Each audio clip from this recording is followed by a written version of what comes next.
Roman Empire didn't conquer the known world with emperors and orators. It did so with boots, blades, and the backs of men willing to bleed for power they'd never taste.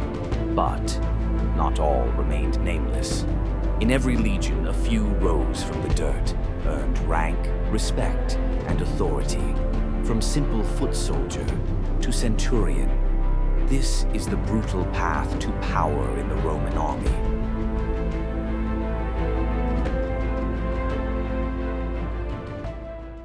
Every Roman soldier began at the bottom as a legionary.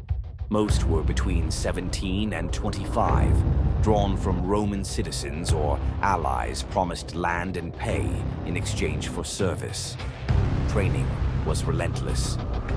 They marched up to 20 miles a day, built their own forts, carried 45 kilograms of gear, and fought as a single unit, or died. But soldiering wasn't just warfare. Legionaries constructed Rome's roads, aqueducts, and defenses. They built bridges, dug trenches, and set up fortified camps every single night, even after long marches. A typical day began at dawn, often with construction or marching drills, followed by weapons training and tactical formation practice. Rest was rare. Disobedience meant lashes. Cowardice meant death.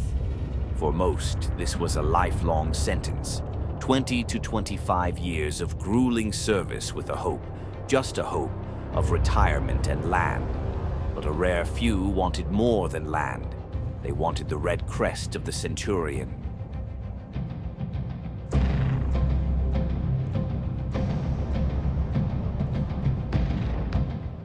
The Centurion was the iron spine of the legion.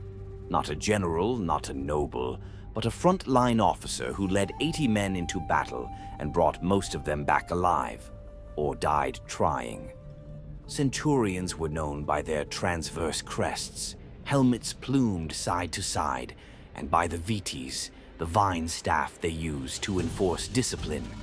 Their word was law. They trained their men, punished them, inspired them, and in battle they led from the very front. They weren't just commanders. They were warriors of terrifying endurance, and earning that rank was harder than surviving any battle. There were no official tests, no written exams. A legionary rose to centurion in 3 ways, none of them easy. First, battlefield promotion.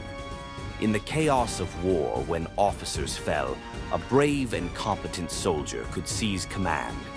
If he survived and held the line, he might be promoted on the spot, sometimes even during combat. These promotions were the most respected. They proved not just skill, but courage, instinct, and the trust of fellow soldiers. Second commander recommendation. Connections mattered.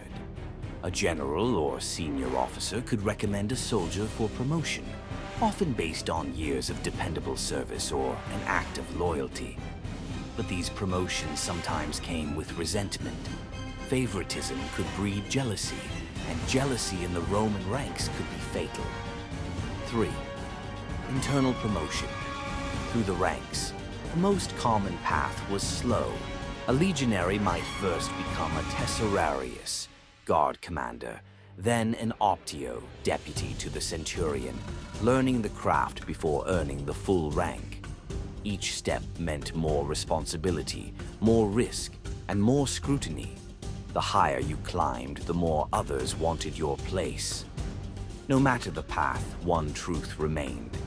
You had to be as feared as you were respected, because in Rome's army, fear kept legions alive.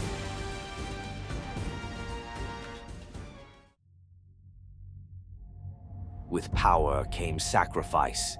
Centurions led from the front, meaning they were often the first into battle and the last to retreat. They died at staggering rates compared to the men they commanded. Off the field, they carried an even heavier burden: discipline. They handed out lashes, oversaw executions, and ensured order in the ranks, even if it meant punishing friends or men they once served beside. This created a lonely kind of leadership, Centurions were respected, but rarely loved. They were feared and often envied. And in the shadows, ambitious subordinates were always watching, waiting for a chance to take their place.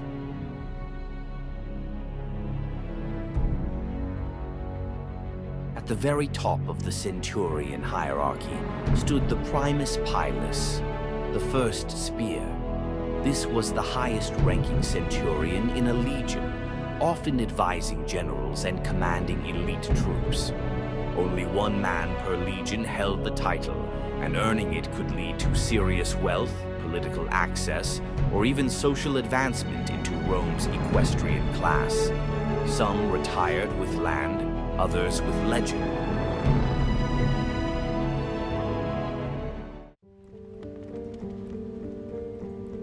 For centurions who lived long enough to retire, life looked very different.